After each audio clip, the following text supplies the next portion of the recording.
มหาสฟิงค์แห่งกิซ่ารูปสลักหินปูนเก่าแก่ขนาดใหญ่สูง20เมตรยาว73เมตรอายุ 4,500 ปีตั้งอยู่ใกล้กับมหาพีระมิดแห่งกิซ่าในประเทศอียิปต์นับได้ว่าเป็นสฟิงค์ที่มีขนาดใหญ่ที่สุดในอียิปต์และใหญ่ที่สุดในโลกแม้ว่าจะเป็นที่รู้จักโด่งดังไปทั่วโลกและเป็นดั่งตัวแทนของอารยธรรมอียิปต์โบราณแต่ต้นกำเนิดความเป็นมาของสฟิงค์สัตว์ในตำนานที่เป็นแรงบันดาลใจในการสร้างมหาสฟิงค์ขนาดมหึมานี้ยังคงเป็นที่ถกเถียงกันอยู่เรื่องราวของสฟิงค์จะเป็นอย่างไรนั้นมาติดตามไปพร้อมๆกันเลยครับ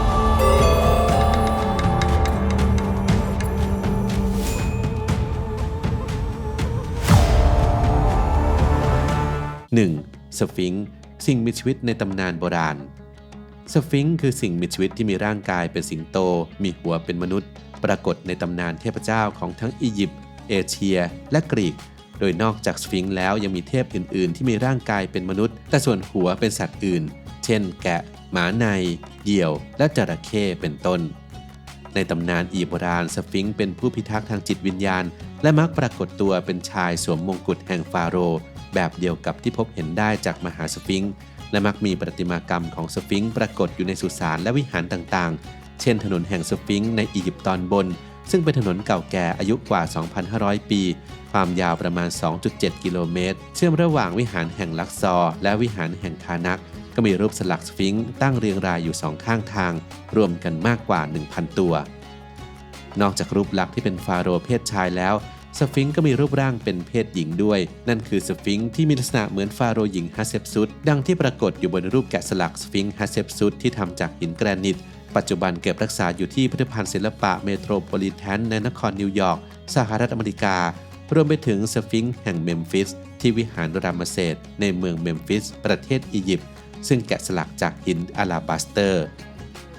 ต่อมาในช่วง 1,600 ถึง 1,500 ปีก่อนคริสตกาลความเชื่อเกี่ยวกับสฟิงค์จากอียิปต์ก็ถูกส่งผ่านไปยังวัฒนธรรมเอเชียและกรีกซึ่งเมื่อเปรียบเทียบกับสฟิงค์ของอียิปต์สฟิงค์เอเชียจะมีรูปลักษณ์ที่แตกต่างออกไปอย่างชัดเจนเพราะมีปีกแบบนกอินทรีและส่วนใหญ่จะเป็นเพศเมียโดยมักแกะสลักออกมาในท่านั่ง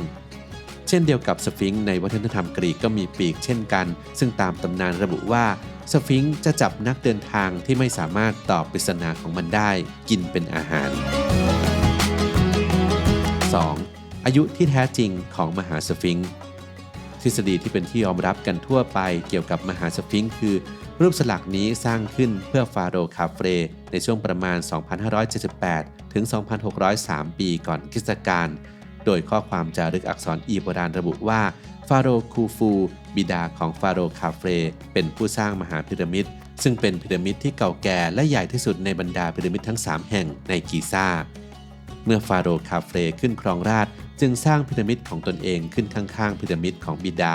แม้ว่าพีระมิดของฟาโรห์คาเฟรจะมีขนาดเล็กกว่าแต่ก็สร้างอยู่บนเนินที่สูงกว่าจึงมีความโดดเด่นและล้อมรอบไปด้วยโครงสร้างที่ซับซ้อนทั้งสฟิงค์ตัวใหญ่และรูปแกะสลักอื่นๆภายหลังนักโบราณคดีตรวจพบสารตกค้างของเม็ดสีแดงบนใบหน้าของสฟิงค์ซึ่งบ่งชี้ว่ารูปแกะสลักชิ้นนี้อาจเคยถูกทาสีมาก่อนและเมื่อพิจารณาจากการจัดองค์ประกอบของพีระมิดกับสฟิงค์นักวิชาการจึงสันนิษฐานว่า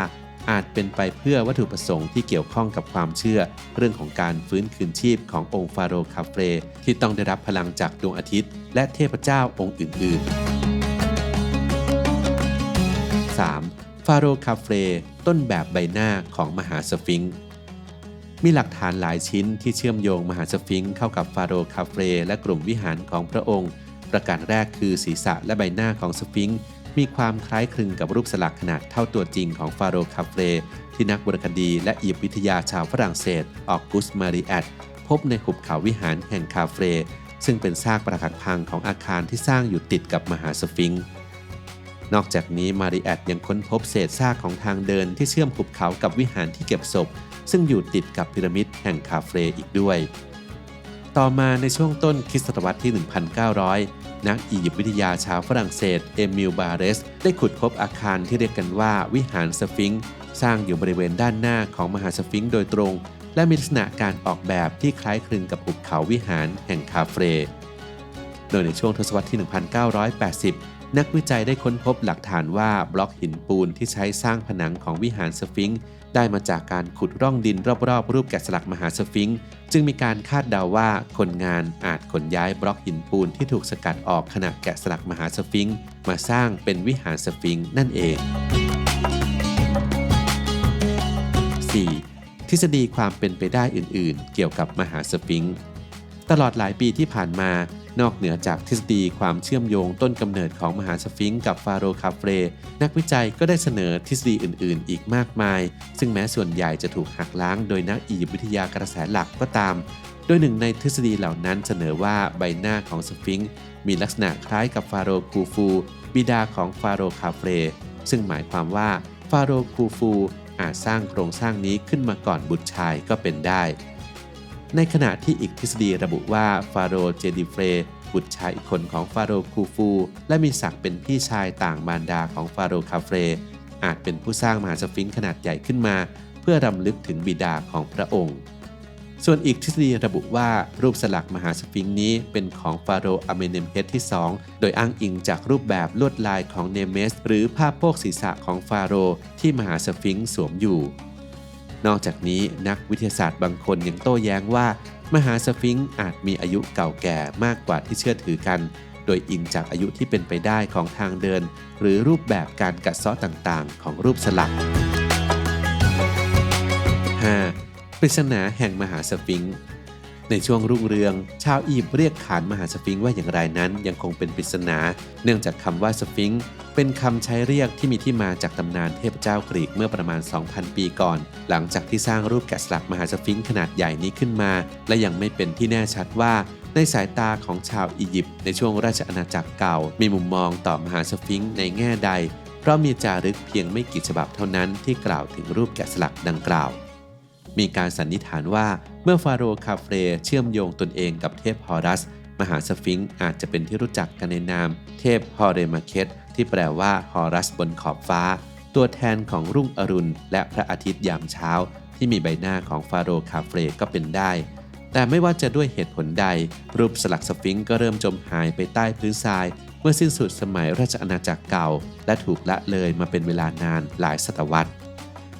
จวบจนกระทั่งปรากฏเรื่องราวตามข้อความจารึกบนแผ่นหินแกรนิตสีชมพูที่พบระหว่างอุ้งเท้าของมหาสฟิงซ์ที่เรียกกันว่าจารึกความฝันหรือจารึกสฟิงซ์ได้ระบุว่าขณะที่เจ้าชายทุสโมสโอรสของฟาโรห์อาเมนโฮเทปที่2กำลังหลับไหลอยู่ใกล้กับมหาสฟิงซ์ก็ได้เกิดนิมิตว่ารูปสลักที่แทนตนเองว่าฮามาเคสได้มาพร่ำบ่นด้วยความคับข้องใจถึงสภาพที่ทรุดโทรมของตนและยื่นข้อเสนอกับองค์ชายน้อยว่าหากเขาช่วยขจัดทรายออกจากรูปสลักและบูรณะขึ้นมาใหม่สฟิงซ์จะช่วยให้เขาได้กลายเป็นฟาโรห์เป็นการตอบแทนไม่มีใครทราบว่าความฝันนั้นเกิดขึ้นจริงหรือไม่นอกจากตัวเจ้าชายทุสโมสเองแต่ต่อมาเมื่อเขาได้ขึ้นครองราชย์เป็นฟาโรห์ทุสโมสที่4แห่งสมัยราชอาณาจักรใหม่ฟาโรห์ทุสโมสที่4ก็นำลัทธิบูชาสฟิงซ์มาเผยแพร่ต่อประชาชนชาวอียิปต์ส่งผลให้มีการสร้างผลงานจิตรกรรมและประติมากรรมของมหาสฟิงซ์ขึ้นทั่วราชอาณาจักรจากนั้นสฟิงซ์ก็ได้กลายมาเป็นสัญลักษณ์ของราชวงศ์และพลังแห่งดวงอาทิตย์ 6. การบูรณะฟื้นฟูมหาสฟิงซ์แห่งกิซ่าแม้จะกลับมาได้รับความสนใจอีกครั้งแต่ท้ายที่สุดแล้วมหาสฟิงซ์ก็ถูกลืมเลือนไปอีกส่งผลให้ส่วนต่างๆของร่างกายเริ่มได้รับความเสียหายจากการสึกกร่อนรวมถึงส่วนของใบหน้าที่ได้รับความเสียหายตามกาลเวลาด้วยเช่นกันแม้ว่าเรื่องราวบางเรื่องจะอ้างว่ากองทัพของนโปเลียนเป็นฝ่ายยิงปืนใหญ่มาโดนจมูกของมหาสฟิงซ์เสียหายเมื่อครั้งที่ยกทัพมาถึงอียิปต์ในปี 1798 แต่จากภาพวาดในศตวรรษที่ 18 แสดงให้เห็นว่าจมูกของสฟิงซ์สูญหายไปก่อนหน้านั้นนานมากแล้วและมีความเป็นไปได้มากว่าจมูกที่หายไปอาจถูกทำลายโดยชาวมุสลิมลัทธิซูฟีในช่วงศตวรรษที่ 15 เพื่อประท้วงการบูชารูปเคารพนอกจากจมูกแล้วบางส่วนของสัญลักษณ์งูเห่าบนผ้าโพกศีรษะกับเคราศักดิ์สิทธิ์ของสฟิงซ์ก็หักออกไปเช่นกันซึ่งในปัจจุบันถูกนำไปจัดแสดงอยู่ในพิพิธภัณฑ์บริติชในกรุงลอนดอนประเทศอังกฤษส่วนของร่างกายของมหาสฟิงซ์ที่แต่ก่อนถูกฝังอยู่ในทรายจนถึงช่วงไหล่ก็ได้มีทีมนักอียิปต์วิทยาหลายคนพยายามขุดมันขึ้นมาหลายต่อหลายครั้งจนกระทั่งช่วงปลายทศวรรษที่ 1930 นักโบราณคดีชาวอียิปต์เซลิมฮัสซันก็สามารถขุดรูปสลักออกมาจากใต้ผืนทรายได้สำเร็จในที่สุดทุกวันนี้มหาสฟิงค์แห่งกิซ่าก็ยังคงเสื่อมสภาพลงอย่างต่อเนื่องจากลมความชื้นและมลพิษ